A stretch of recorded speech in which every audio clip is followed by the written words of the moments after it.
Assalamualaikum warahmatullahi wabarakatuh. Kembali lagi di channel HenVH.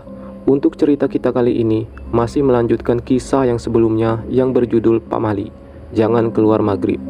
Sebelum kita lanjut ke ceritanya, ada baiknya tekan dulu tombol subscribe dan jangan lupa aktifkan lonceng notifikasinya supaya kalian tidak ketinggalan cerita-cerita selanjutnya di channel ini.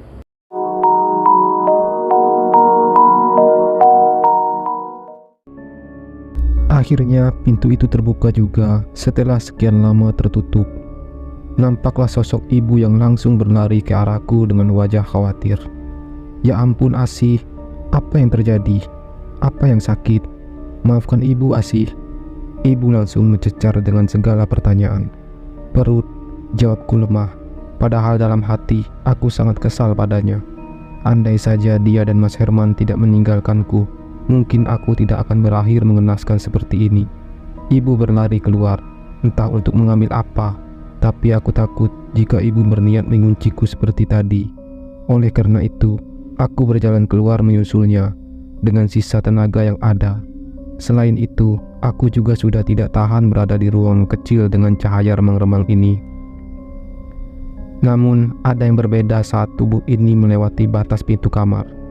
Hawanya seperti lebih dingin.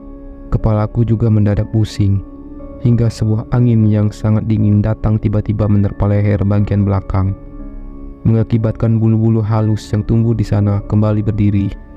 Aku mengedarkan pandangan untuk mencari keberadaan ibu. Kulihat tadi dia berlari ke arah dapur. Angin kencang tiba-tiba datang entah dari mana, padahal semua pintu dan jendela terkunci. Semua gorden berkibar kian kemari, disertai pintu dan kaca jendela yang bergetar tertiup angin. Kenapa keluar kamar? Ibu sudah bilang, jangan keluar kamar lewat waktu maghrib, teriak ibu yang berjalan mendekati dari arah dapur. Mataku kembali tertuju pada pintu depan yang bergetar hebat menahan kencangnya angin dari luar, hingga pintu itu tak dapat menahannya dan terbuka lebar. Kukira kengerian malam Jumat Kliwon ini sudah berakhir dengan hilangnya suara hantu Suwarni. Namun sepertinya aku terlalu percaya diri. Benar saja, Suwarni kembali datang. Wanita itu berdiri di ambang pintu yang kini telah terbuka lebar. Dia masih memakai baju yang sama seperti saat kami pertama bertemu. Tak lupa sebuah kampak dan seorang bayi yang dia gendong dengan kain jarik turut hadir dalam kedatangannya malam ini. Namun setelah ku amati, bayi dalam pangkuannya bukanlah bayi manusia, melainkan hanya sebuah boneka lusuh yang menyerupai bayi. Entah dari mana datangnya, sebuah tali tambang tiba-tiba sudah terikat di kusen pintu dengan simpul melingkar. "Yu, cucumu akan menjadi pengganti anakku dulu," ucap Suwarni pada ibu yang sedang memelukku erat-erat. Tubuh kami bergetar hebat mendengar hal itu. "Tidak, tidak boleh," ibu berteriak sembari mengeratkan pelukannya. Suwarni kembali tertawa. Namun aku bisa merasakan jika tawanya bukan tawa senang melainkan tawa orang yang memendam kesedihan. Aku hanya bisa bertanya dalam hati apa yang sebenarnya terjadi padanya di masa lalu. Kenapa seperti teka-teki yang sulit belum bisa ia pecahkan? Tanyakan saja pada wanita durjana di sampingmu. Aku tersentak mendengar kalimat itu. Sepertinya dia bisa mendengar isi hatiku. Usai berkata seperti itu, tubuh Suwarni perlahan terbang, lalu memasukkan kepalanya ke dalam simpul tambang itu. Seketika tambang itu menjerat leher Suwarni, sehingga tubuhnya kelonjotan tepat di depan mataku. Astagfirullah. Aku memekik kemudian menutup mataku hingga aku merasakan tubuhku melayang. Sejak saat itu, aku tak mengingat apapun lagi. Aku membuka mata dengan badan yang terasa sangat ringan. Bahkan untuk bangun dan berdiri pun aku tak perlu mengeluarkan tenaga. Namun aku tersentak kala ku sadari jika saat ini aku bukan berada di rumah ibu, melainkan di depan rumah Suwarni. Setelah ku amati lebih jauh, rumah ini tidak seperti rumah kosong, malah terlihat sangat asri dan terawat.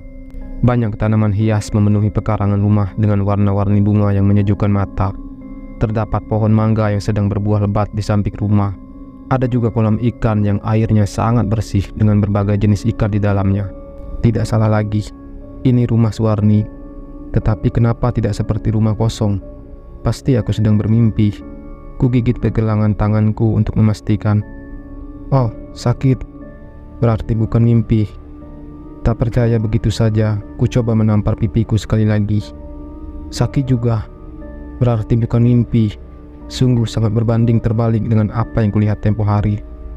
Jantungku berdetak 2 kali lebih kencang saat terdengar suara dari pintu yang akan terbuka. Gegas aku bersembunyi di balik pohon besar untuk mengamati apa yang akan terjadi. Benar saja, seorang wanita yang sedang hamil besar keluar dari rumah itu. Sepertinya kehamilannya sudah memasuki usia 9 bulan. Cara berjalannya juga sudah sangat kepayahan. Dia keluar sembari membawa secangkir kopi dan teh yang masih mengepul. Rupanya ada seorang laki-laki yang sedang duduk di kursi depan rumah. Wanita itu menaruh secangkir kopi di atas meja kecil di depan laki-laki yang sepertinya adalah suaminya. Mereka terlihat sangat bahagia dan saling menyayangi. Keduanya terlibat obrolan kecil dan sesekali saling melempar senyum. Apa dia adalah Suwarni ketika masih hidup? Mungkin karena rupanya tak semenyeramkan seperti saat terakhir kutemui. Bapak sudah tidak sabar ingin bertemu anak kita, Bu, ucap sang lelaki usia 40 tahunan itu sembari mengusap perut Suwarni. Ibu juga, Pak. Maklum, 16 tahun sudah kita menantinya, jawab Suwarni sembari mengelus perutnya. Aneh, seharusnya dengan jarak sejauh ini telingaku tidak mungkin bisa menjangkau obrolan mereka. Namun saat ini aku bisa dengan jelas mendengar apa saja yang mereka bicarakan. 16 tahun? Berarti itu anak pertama mereka. Pantas saja keduanya terlihat sudah berumur untuk ukuran anak satu. Kini Suwarni beranjak dari kursi, kemudian berjalan-jalan kecil di depan rumah. Sedangkan sang suami memberi pakan ikan. Sungguh keluarga yang begitu hangat. Hingga sejurus kemudian cuaca berubah menjadi sangat dingin, serta cahaya matahari yang tiba-tiba redup. Persis seperti waktu menjelang maghrib. Suasana yang tadi masih pagi diiringi dengan kicauan burung, kini berganti dengan suara hewan malam yang saling bersahutan dari dalam hutan sawit. Aku juga baru sadar jika posisiku saat ini bukan lagi berada di balik pohon besar, melainkan berada di depan pintu rumah yang tertutup rapat. Aku dibuat heran dengan suasana ini, tapi aku juga penasaran apa yang akan terjadi selanjutnya.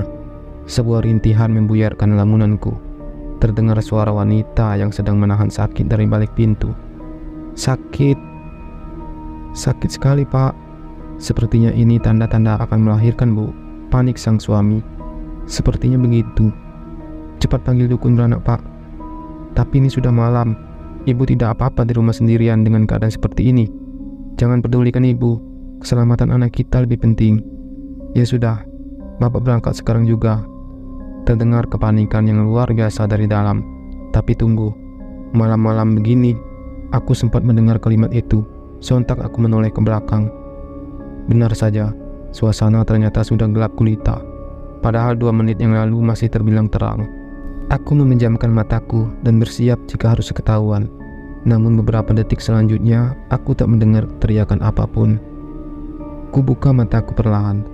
Ternyata laki-laki itu malah berjalan menjauhi menyusuri jalan setapak menuju arah barat rumahnya tanpa menghiraukan keberadaanku di sini. Kicauan burung hantu serta lolongan anjing di dalam hutan tak menggetarkan langkahnya untuk menjemput sang dukun beranak.